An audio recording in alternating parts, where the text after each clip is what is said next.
L-20 sena tal-Ikirix minn April fuq 1. Għaddejn l-aħħar xogħlijiet fit-triq tal-Għadira b'investiment ta' 8 miljun euro proġett li jinvolvi il-bini mill-ġdid tat-triq u reġunazzjoni tax-xatt tul il-bajja.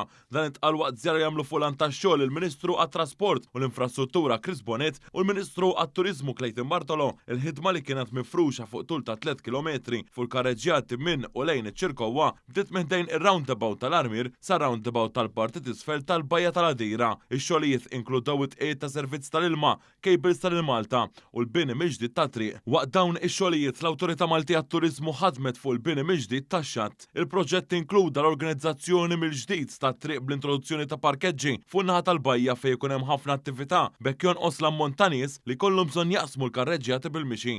Ix-xogħlijiet raw ukoll tisħiħ tal-infrastruttura pedonali fuq il-proġett kollu iżjed sigurtà għal din iż-żona frekkwentata ħafna minn mijiet teluf ta' persuni kull sena.